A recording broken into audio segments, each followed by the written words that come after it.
Cristian, ¿por qué con K? ¿Por qué con K? O sea que hay gente que dice, mira, este chaval de qué juega, y lo puso como marca, ¿verdad? Como tratar de diferenciarse. Y tengo que explicarles que mi papá y mi mamá, no sé por qué, pero me pusieron con K el nombre.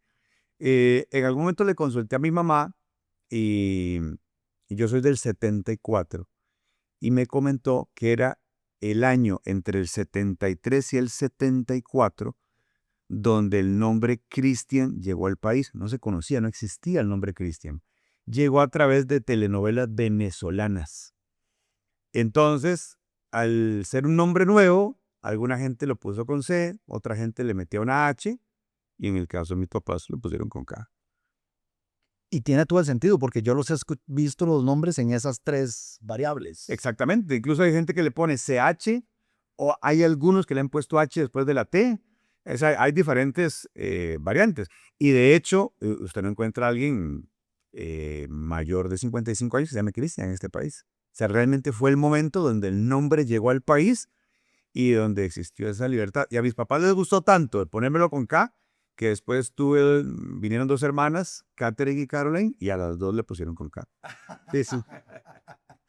Esa K te ha marcado también profesionalmente, porque cuando se escribe el Cristian Mora con la K, la gente sabe perfectamente de quién estamos hablando. Pues yo creería, o sea, al final eh, ha sido parte es un nombre demasiado común, o sea, tengo nombres y apellidos más que comunes, entonces tal vez hace una pequeña diferencia. Pero no es común lo que ha logrado a través, me imagino que ya casi 3 décadas, es de estar como periodista, como narrador, como jefe. Yo esperaría que no, em, son más de 35 años ya, porque realmente yo empecé, ni siquiera había empezado en la U, porque yo estaba en el colegio cuando ya busqué opciones de empezar a trabajar y por eso, gracias a Dios, todo se me dio muy temprano, siendo un adolescente,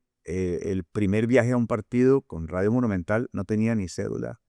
Eh, Tuve que tener permiso de mis papás incluso para que me dejaran salir a esa cobertura. Entonces sí son muchísimos años. O sea, ya más bien lo veo camino a las 4 décadas de trabajo porque empecé con 16, 17 años, pero ha sido un camino lindísimo, Freddy. Ha sido un camino lindísimo porque además a nuestra generación le ha tocado los cambios que yo creo que ninguna otra generación ha tenido. O sea, los jóvenes de hoy que ven todo tan normal, si uno les explica cómo uno empezó a trabajar, cómo uno tenía que ir en televisión a una cobertura, e ir a un aeropuerto a ver quién se traía el cassette de vuelta, o en radio, donde buscabas un teléfono público para hacer una transmisión, invitar al entrevistado a ir a un teléfono público para que saliera al aire, en prensa escrita, aunque no fue mi caso, pero ver a los colegas cómo el fax era el que podía salvar la comunicación. Entonces, todo eso versus lo de hoy, eh, es maravilloso ver el cambio, pero que además a uno le tocó ser parte de la experiencia de vivir ese cambio. Y el reto de adaptarse. Que no es fácil. Yo incluso tuve compañeros que le pusieron mucha fuerza y obstáculo, por ejemplo, a cambiarse de una máquina de escribir a una computadora. Sí. Entonces, lo que le tocó vivir a uno, que estaba acostumbrado a llevar una grabadora pequeña con un cassette, a todo lo que hoy la tecnología te da, yo creo que tiene que tener primero una apertura de mente, porque a veces uno dice, no, eso no, lo que yo hacía es... Y si no te adaptas, te quedaste. ¿Cuándo te diste cuenta que tu voz servía para narrar? Muy tarde, porque a pesar de que me apasionaba el tema de la narración, yo empecé en medios y estudié periodismo. Freddy, lo que menos pensé es que yo iba a ser narrador. ¿Por qué? Porque en esa época, además, los narradores tenían esas voces así, gruesotas y todo, que eso se da por un fenómeno los micrófonos necesitaban un movimiento fuerte, una vibración.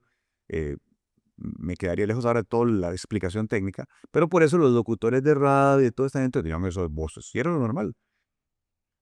Yo, un adolescente, con la vocecilla que tenía, o sea, mi voz nunca ha sido esas voces gruesas, jamás me vi como narrador.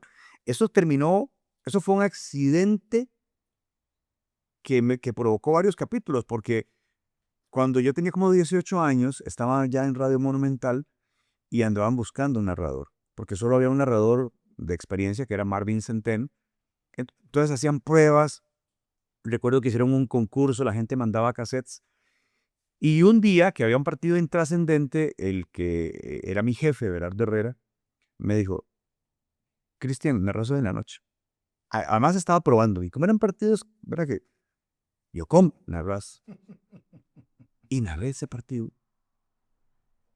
Y recuerdo que el día siguiente, quien era director de noticias, José Luis El Rápido Ortiz, que estaba en noticias, me decía, mira, te escuché. Y bueno, el tema es que me pusieron a narrar.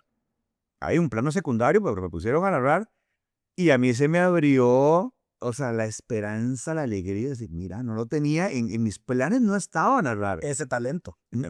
Y feliz de la vida.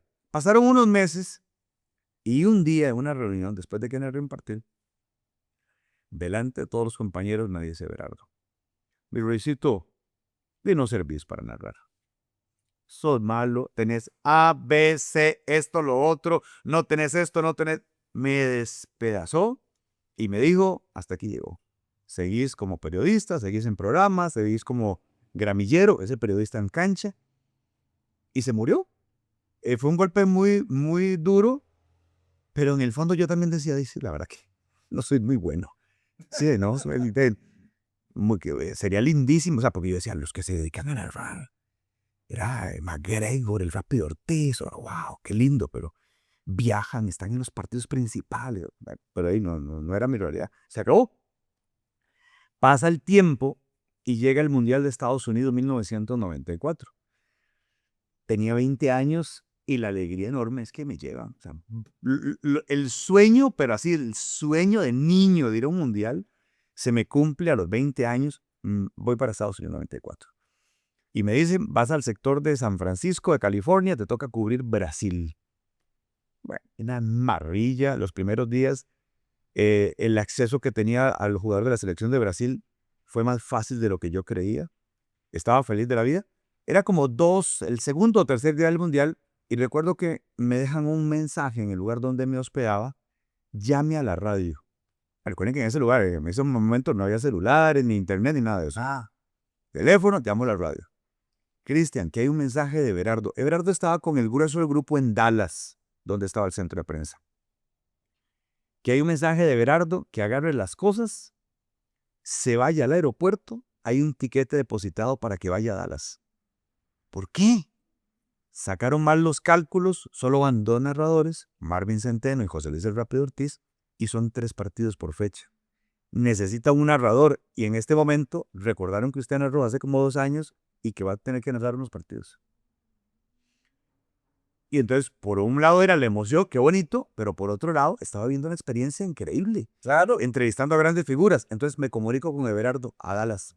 Le digo a Everardo, me dice, sí, tenés que venirte, mira.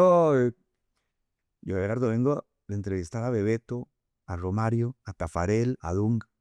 Me dice, ¿qué?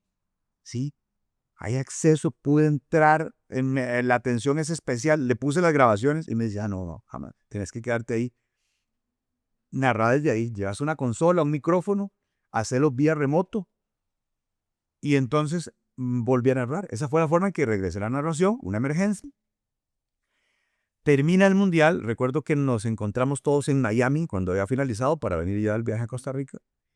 Y Everardo me dijo, no, sí tenés para narrar. Te voy a poner, vas a volver a narrar. Y me dio mucha pelota. O sea, estaba el Rápido Ortiz, estaba Marvin Centeno, y me ponía incluso delante de ellos, aunque yo era muy joven, un chiquillo. Entonces, esa fue la forma donde realmente llegué a narrar. No lo tenía previsto, después me pusieron, después me dijeron no lo servís, después vino un accidente y a partir de ahí empecé a narrar. ¿Es Everardo Herrera tu mentor? Creo que indiscutiblemente sí. Primero porque lo admiraba mucho. Yo chiquillo escuchaba mucha radio, mucha radio. O sea, yo era tan fiebre que yo tenía 2 ejercicios diarios estando en la escuela. Uno, leer el periódico. En mi casa llegaba La República. Leía el periódico. Me devoraba deportes de la primera letra a la última. Leía la nota de Tano, era feliz de la vida. Y lo otro era escuchar radio. En aquel entonces, hablo de los 80s, en tele había muy poco deportes. Muy, muy, muy poco. Entonces, yo crezco escuchando a Everardo, Javier, a Oliver, un montón de gente, pero admiraba mucho a Everardo. O sea, me parecía que tenía una preparación diferente al resto, aunque había grandes nombres. Y por eso es que en algún momento voy y le pido una oportunidad. Era como, quemo el primer cartucho, que esa es la persona que admiro. Y el día en que yo termino el último examen de bachillerato, que recuerdo perfectamente, era el examen de matemática, ni siquiera le dije a mis papás, yo agarré un bus, salí del colegio, agarré un bus, me fui a San José, porque sabía que Berardo hacía un programa en un restaurante, y fui a esperarlo. Y ahí le hablé, y ahí le pedí chance, y después de ahí nunca falté. Y la historia se escribió al punto que llegaste al 7 y estuviste ahí 2 veces. 2 veces. La primera vez, bueno, llego gracias a don Mario Segura. En 1997 recibo una llamada, era Mario Segura, y me dice, Cristian, te he estado siguiendo, quiero que vengas a narrar a Canal 7. A narrar, a narrar. Entonces me reúno con él y me dice, solo queremos que vengas a narrar. Y me pagaban más de lo que ganaba en Monumental, que nunca tuve vacaciones en Monumental. Yo trabajaba de lunes a lunes en Monumental. Y yo, wow. El wow fue una parte, pero la otra parte fue más racional y yo le dije, don Mario, muchas gracias, pero no. Estoy en plena eliminatoria del Mundial, el otro año voy a mi segundo Mundial, vamos a ir a Francia, voy a conocer Europa, yo no me puedo perder eso. O sea, no puedo perderme, a pesar de que usted me está dando una gran oportunidad, ya yo fui a un Mundial, sé lo que significa, lo que es Costa Rica, y si clasifica Costa Rica, ir a narrarle a Costa Rica. No, gracias, pero no. Se acabó el tema, digamos que dejé ir una gran oportunidad. Pasó un año, fui al Mundial, fuimos a Francia. Cuando regresamos del Mundial, yo creo que había pasado tal vez 1 o 2 semanas de que habían regresado de Francia. Cuando de nuevo en la radio, lo mismo. Cristian, una llamada. Era, vuelvo a lo mismo, 1998, Central Telefónica, aló, Cristian Mario Segura. Ah, Mario, qué gusto, ¿cómo está? Ya fuiste al Mundial, ¿verdad? Sí, perfecto. Aquí te estamos esperando. Y ahí sí vi que era el momento de dar el paso, y además cambió porque no solo iba a narrar, también iba a mi labor como periodista del día a día. Entonces fue una experiencia muy linda, épocas muy lindas, y después regreso en el 2013, después de estar como director de deportes de Colombia, regreso en otra etapa ya de más madurez, pero ambas muy bonitas, que las disfruté mucho. Sí, las disfruto mucho, pero digamos que nadie que yo conozca se da el lujo de decir que no a Canal 7 y más en aquella época. Volver de un mundial y después entrar por la puerta grande porque te volvieron a invitar, irte para Colombia y después de regresar para después decir otra vez gracias, pero me voy. Sí, debo decir primero que estoy eternamente agradecido con Canal 7. No tengo nada en contra de Canal 7. Pero yo me imaginaría que no soy el personaje favorito de ellos al haberme ido 2 veces. De hecho, me fui la primera vez, intentaron retenerme, al final había una muy buena oportunidad en Colombia. Cuando regreso en el 2013, sé que hubo oposición interna de algunos puestos altos que decían, es que él se fue. Sí. Y yo decía, ¿qué importa? Pero había como un tema de orgullo dentro de la prensa, de la empresa, que era como, no, se fue, jamás puede volver. Es un pecado capital. Pero también hubo otra parte que decía, no, no, vuelve.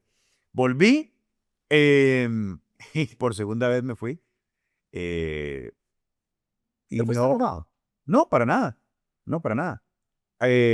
Vino un tema de Tigo Sport, venía un tema de televisión en cable, con fútbol, Y yo estaba visualizando desde hace mucho que esto iba a cambiar. Eso estaba cambiando, estaba cambiando. En el mismo Canal 7 yo venía escuchando, señores, esto está cambiando, ya la televisión abierta no da, o es pay-per-view, o es pago por evento, o es cable, o es un streaming. Ya el streaming todavía está un poquito tierno, digamos, el concepto en ese entonces. Y vi que había una empresa y algo que venía que sí estaba más amoldado al futuro. Entonces di el paso.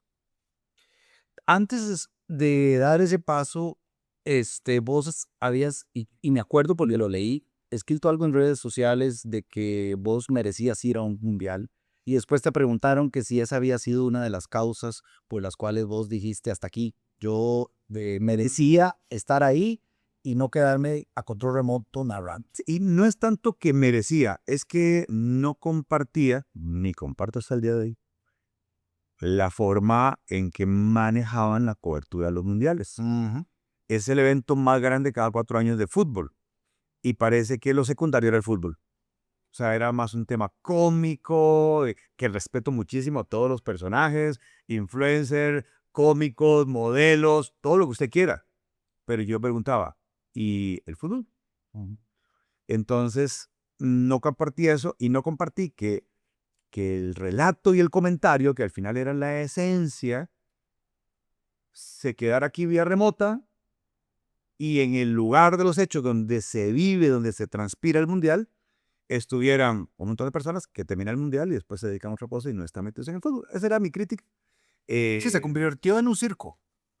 Se convirtió en un show que puede ser muy bonito, no digo que no, pero no, está, no es fútbol.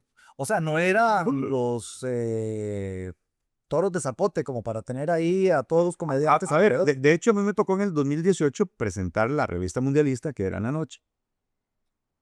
Y la presentaba con Edgar Silva y con Johanna y con Keila y todo lo demás. Y no voy a decir que no lo disfruté, pero en ese momento también les decía algo. El programa era de 2 horas Ujú. y los resúmenes de los partidos del día no podían pasar de 5 minutos.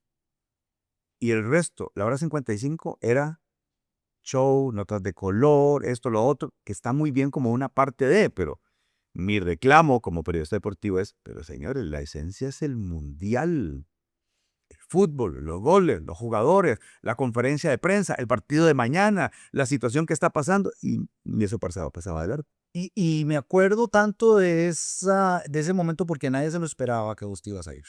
Venía todavía en la memoria aquel gol, porque no es un gol, sí dices, como que le metiste una A, y aquella pasión que le habías dado al juego de Costa Rica.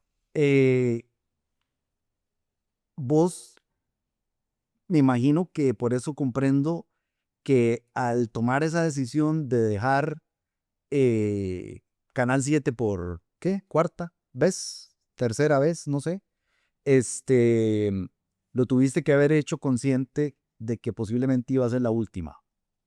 Sí, de hecho, em, recuerdo que Jorge Martínez, quien fungía como director, me dice, tenés que tener claro que si te vas no volvés. Y yo le dije, ¿y? O sea, ¿acaso que la vida es Canal 7? O sea, le agradezco mucho, pero ¿qué pasa? Lo que sucede es que yo crecí en una época, y tal vez vos la viviste, Freddy, donde irse del 7 de la nación era como un pecado capital. O sea, casi que había que arrodillarse y agradecer que te dieran ahí trabajo. Yo pienso que es un extremo que no es cierto. O sea, son empresas lindísimas, por eso digo, no tengo que reclamarle al 7, pero es trabajo. Y cada quien busca lo mejor para sí. Así como los dueños de cada empresa buscan lo mejor. Y si tienen que tomar una decisión de echar a alguien, lo echan. Ujú. Entonces vos como trabajador, ¿por qué no tenés la libertad de decidir cuál es tu mejor camino? Yo no le veo. Ya eso se quebró un poco, se bajó, pero yo sí viví una época, tal vez la primera, donde nadie se iba del 7. Sí, O sea, era como, estoy aquí y por favor, que me logre pensionar aquí. sí. Entonces, era algo que veía, que no compartía del todo, pero bueno, cada quien con su forma de verlo, ¿no? Al día de hoy, ¿tener relación alguna con Martínez? No, por cosa de él, no por mía. O sea, fuimos amigos, Muy cercanos. bastante cercanos, pero el salir del 7, a ver, es que vuelvo a lo mismo, son cosas que yo no entiendo. Para mí una cosa es lo laboral y otra cosa es la amistad y la relación.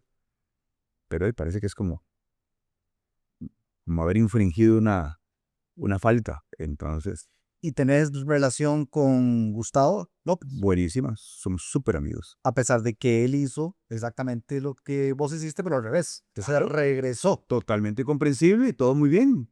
Súper amigos, nos hablamos todas las semanas, tenemos chats en conjunto con amigos del medio, porque una cosa es el trabajo y otra cosa son las relaciones personales.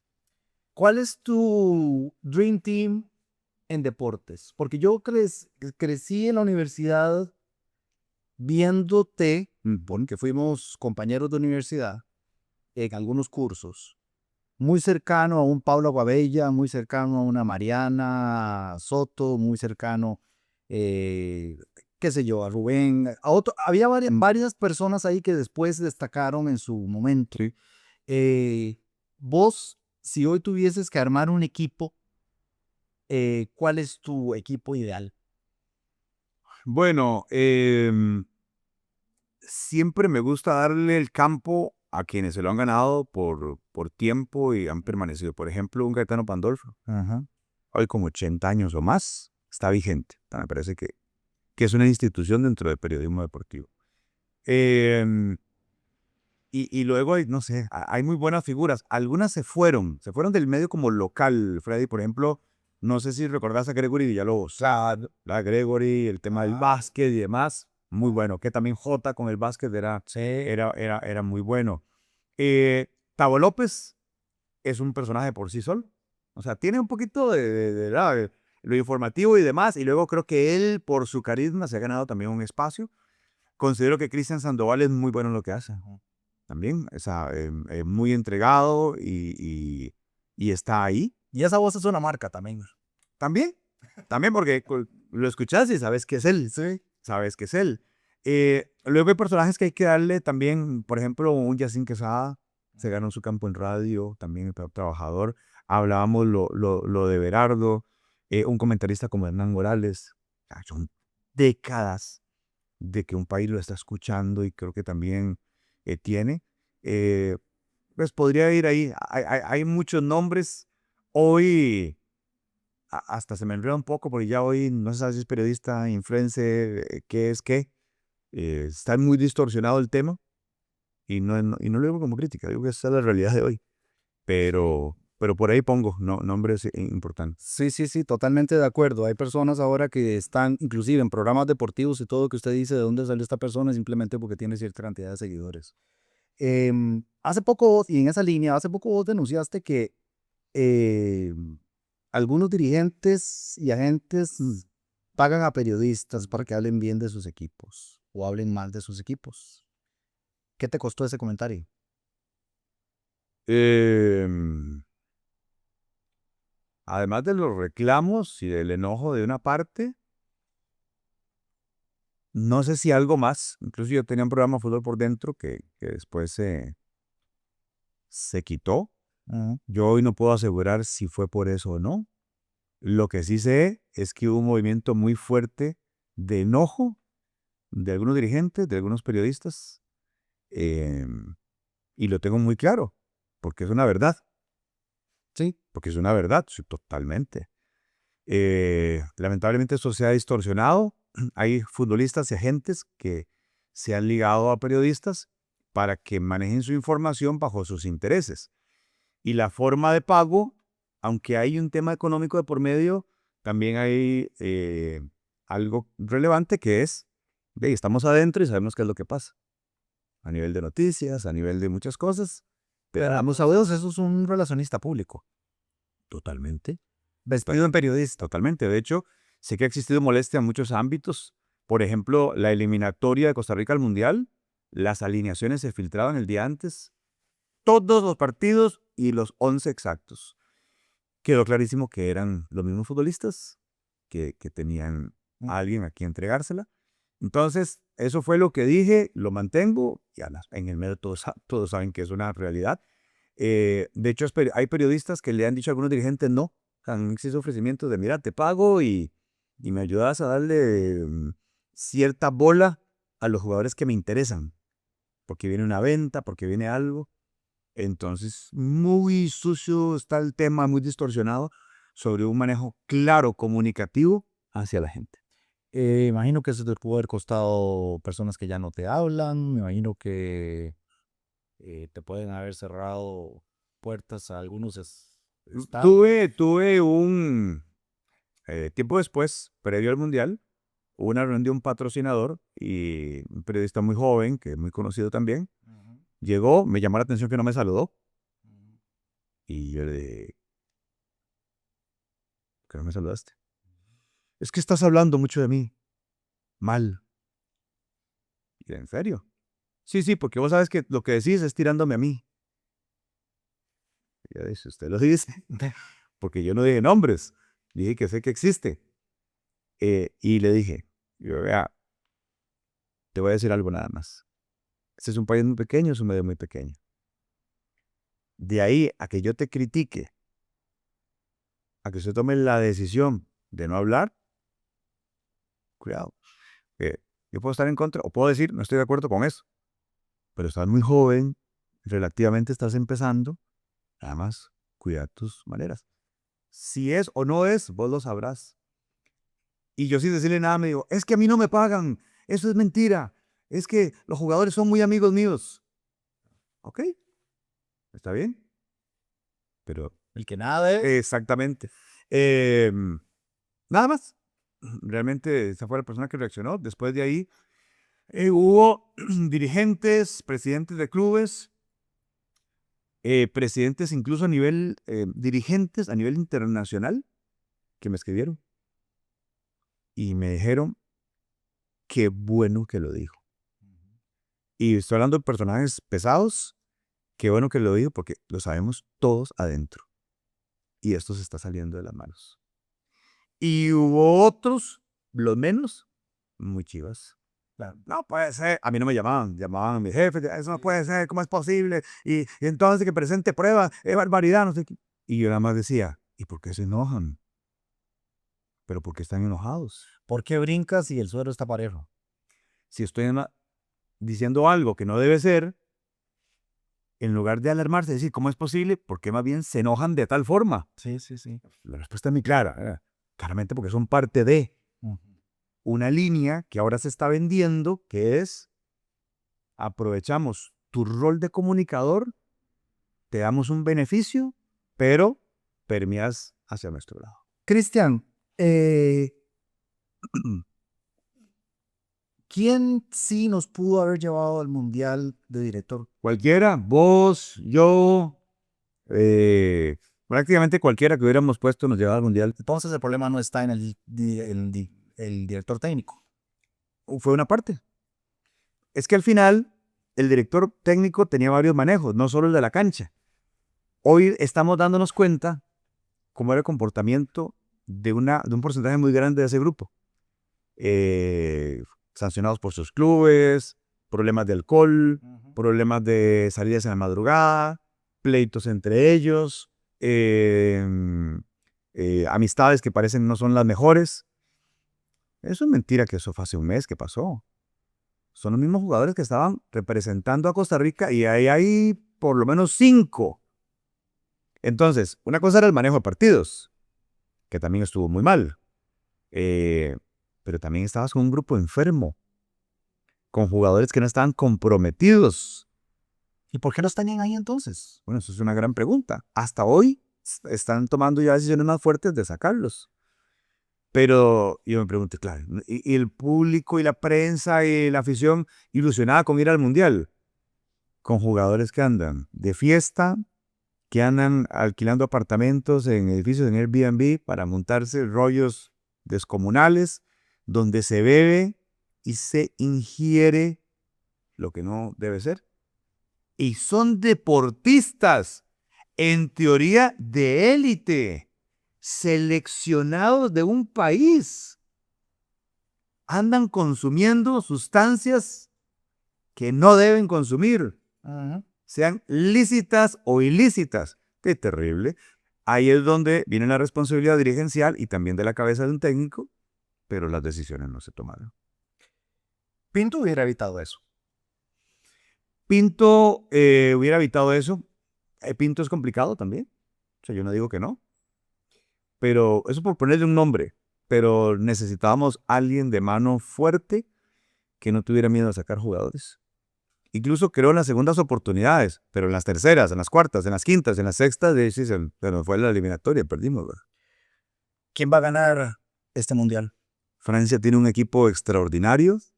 Es uno, para mí, el favorito número uno. De América no veo equipos tan potentes.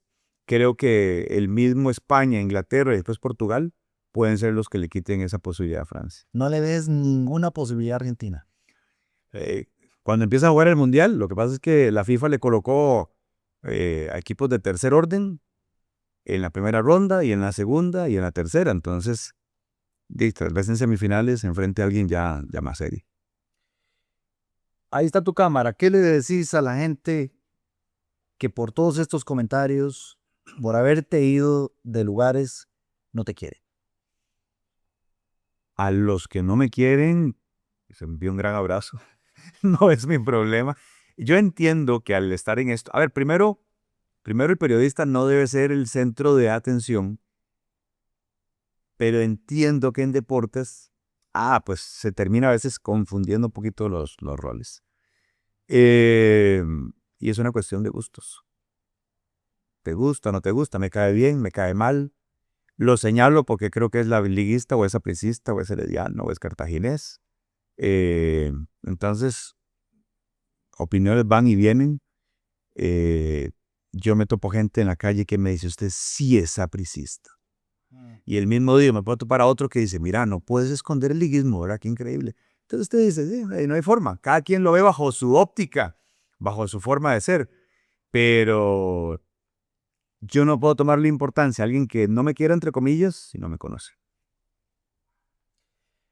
Cristian Conká, San Ramón, es tu tierra. La ciudad de los poetas, ahí nací, de ahí son mis papás, mis abuelos, mis primos, mis tíos.